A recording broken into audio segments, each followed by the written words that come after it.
ഒരു സെലിബ്രിറ്റി വിവാദത്തിലായാൽ ബ്രാൻഡുകൾ അവരെ കൈവിടോ അതോ അവരുടെ ബ്രാൻഡ് വാല്യൂ തിരിച്ചറിഞ്ഞ് കൂടെ നിൽക്കുമോ?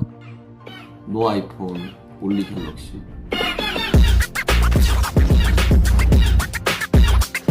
ഇത് വെറും ഒരു ബിസിനസ് ബന്ധമല്ല, മറിച്ച് ലവ്, ലോയാലിറ്റി എന്നതിൻ്റെയൊക്കെ ഒരു വലിയ പാഠമാണ്.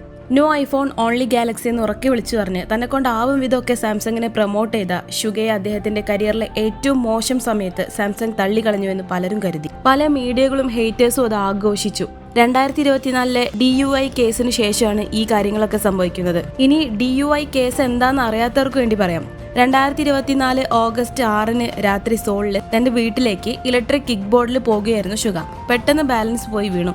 അടുത്തുണ്ടായിരുന്ന ഒരു പോലീസ് ഉദ്യോഗസ്ഥന് സഹായിക്കാൻ വേണ്ടി ചെന്നതാണ്. ലിക്വറിന്റെ മണം അടിച്ചപ്പോൾ തന്നെ ആള് കേസാക്കി. കൊറിയൻ നിയമപ്രകാരം ഇലക്ട്രിക് കിക്ക് ബോർഡ് ഓടിക്കുമ്പോൾ പോലും മദ്യപാന നിയന്ത്രണ നിയമങ്ങൾ പാലിക്കണം. ഇതൊരു കാർ ഓടിക്കുന്നതിന് തുല്യമാണെന്നൊക്കെയാണ് പറയുന്നത്. ചെക്ക് ചെയ്ത സമയത്ത് ബ്ലഡ് ആൽക്കഹോൾ കണ്ടന്റ് 0.227 ആയിരുന്നു. ഇത് പരിധിയേക്കാൾ വളരെ കൂടുതലായിരുന്നു. വീണത് ഏതായാലും വീണു, എന്നാൽ ആർക്കെങ്കിലും എന്തെങ്കിലും ഇഞ്ചുറി പറ്റുകയോ അല്ലെങ്കിൽ പൊതുമുതൽ നശിപ്പിക്കുകയോ ചെയ്തിട്ടില്ല. എന്നിട്ടും ഷുഗ ആയതുകൊണ്ട് മാത്രം മീഡിയ എടുത്ത് അലക്കി വിട്ടൊരു കേസായിരുന്നു അത്. അതിന്റെ വീഡിയോ മീഡിയ ആയ JTBC പുറത്തിട്ടിരുന്നു. പിന്നീട് അത് ഫേക്ക് ആണെന്ന് തെളിഞ്ഞു. JTBC പരസ്യമായിട്ട് മാപ്പും പറഞ്ഞിരുന്നു. 슈가가 아닌 것으로 확인됐습니다.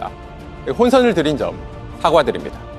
ആ സമയം കൊണ്ട് തന്നെ ആ വീഡിയോ ഭയങ്കര ട്രെൻഡിങ് ആവുകയും ഒരുപാട് ഹേറ്റേഴ്സ് ഹൈബിന് മുമ്പിൽ റീത്ത് കൊണ്ടേ വെച്ച് ഷുഗ BTS പുറത്തു പോകണം എന്ന് പറഞ്ഞ് പ്രൊട്ടസ്റ്റ് ഒക്കെ നടന്നിട്ടുണ്ടായിരുന്നു. പിന്നീട് ഷുഗ തന്നെ താൻ അറിയാതെ പറ്റിപ്പോയതാണ്, ക്ഷമിക്കണം, നിയമപരമായി എല്ലാ നടപടികളുമായി സഹകരിക്കും എന്നൊക്കെ പറഞ്ഞ് വ്യൂവേഴ്സിൽ ഒരു പോസ്റ്റ് ഇട്ടിട്ടുണ്ടായിരുന്നു. പിന്നാലെ ബിഗ് ഹിറ്റ് കിട്ടും. 2024 ഡിസംബറിൽ കേസിന്റെ വിധിയും വന്നു. ഏകദേശം 9.5 ലക്ഷം രൂപ ഫൈൻ അടിച്ചു. ലൈസൻസ് റദ്ദാക്കി. ഷുഗ പിന്നെ അപ്പീൽ നിന്നും പോകാൻ നിന്നിട്ടില്ല, വിധി അക്സെപ്റ്റ് ചെയ്തു. ഈ ഒരു സമയത്താണ് സാംസങ് ഒരു ഡാഡ്ലെസ് പ്രവൃത്തി കാണിക്കുന്നത്. സാംസങ് ജർമ്മനി പോലെയുള്ള റീജിയണൽ ഹാൻഡിലുകളിൽ നിന്ന് ഷുഗ ഫീച്ചർ ചെയ്യുന്ന എല്ലാ പോസ്റ്റുകളും സോഷ്യൽ മീഡിയയിൽ നിന്ന് ഡിലീറ്റ് ആക്കി കളഞ്ഞു. ആ ചെയ്തത് തെണ്ടിത്തരം. ഒരു ബ്രോസ്റ്റ് സിറ്റുവേഷനിൽ കൂടെ നിൽക്കേണ്ടവർ തന്നെ കാലുവരി. മീഡിയന്റെ പ്രഷർ കാരണമാണ് ഇത് ഡിലീറ്റ് ചെയ്തതെന്ന് അന്ന് പറഞ്ഞിട്ടുണ്ടായിരുന്നു. അതോടെ ഹേറ്റേഴ്സിന്റെ ആഘോഷം തന്നെയായിരുന്നു. ഇനി ഒരിക്കലും സാംസങ്ങിൽ ഷുഗിനെ കാണില്ല എന്ന് പലരും മുൻവിധി എഴുതി. എന്നാൽ ആ സമയത്ത് Samsung global headquarters officially agreement ഒന്നും ബ്രേക്ക് ചെയ്തിട്ടുണ്ടായിരുന്നില്ല. ഷുഗേനെ പോലെ ഒരു ഇൻഫ്ലുവൻസറിനെ സാംസങ് ഒരിക്കലും കൈവിടുകയില്ല. കാരണം ഷുഗയും സാംസങ്ങും തമ്മിലുള്ളത് വർഷങ്ങളായിട്ടുള്ള ബന്ധമാണ്. സാംസങ്ങിന്റെ ഐക്കോണിക് റിംഗ് ടൂൺ ആയിട്ടുള്ള ഓവർ ദി ഹൊറിസോൺ കമ്പോസ് ചെയ്തിട്ടുള്ള ഷുഗയാണ്. ഇന്ന് അതിന്റെ ഒരു ഓർക്കസ്ട്രൽ റിമിക്സ് വീണ്ടും സാംസങ് റിലീസ് ചെയ്യുന്നുണ്ട്. ഇന്ന് കുറ്റം പറയുന്ന പലരും ഇത് ഡെയിലി കേട്ടോണ്ടിരിക്കുന്നുണ്ടാവും. അവർക്കറിയില്ലല്ലോ, അല്ലെങ്കിലും ഹെയ്റ്റ് തുടങ്ങുന്നത് BTS ആണെന്ന് അറിയുമ്പോഴല്ലേ. 2026 ഫെബ്രുവരി 25 നടന്ന സാംസങ്ങിന്റെ ഗാലക്സി അൺപാക്ഡ് ഇവന്റിൽ ഷുഗയെ സാംസങ്ങിന്റെ ഏറ്റവും പുതിയതും അഡ്വാൻസ്ഡ് ഇയർബഡ്സുമായ ഗാലക്സി ബഡ്സ് 4 പ്രോയുടെ ഒഫീഷ്യൽ ഗ്ലോബൽ ബ്രാൻഡ് അംബാസിഡറെ പ്രഖ്യാപിക്കുകയുണ്ടായി. Adaptive EQ, active noise cancellation, അങ്ങനത്തെ കുറച്ച് AI ഫീച്ചേഴ്സ് ഒക്കെ ഉള്ള പിങ്ക് ഗോൾഡ് വേരിയന്റ് ഈ ഒരു ഇയർബഡ്സിന്റെ എക്സ്ക്ലൂസീവ് എഡിഷൻ ആണ്. 29,000 രൂപയൊക്കെയാണ് ഇതിന്റെ വില. പ്രീ ഓർഡർ ചെയ്യുന്നവർക്ക് ഒരു 22K കിട്ടും.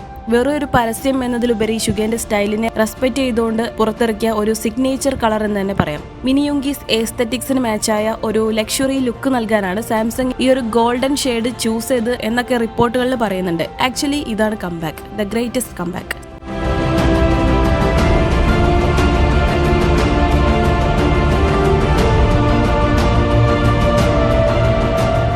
സാംസങ്ങിൽ നമ്മുടെ ഷുഗേനെ ഇങ്ങനെ കാണുമ്പോൾ ഒരു പവർ തന്നെയാണ്.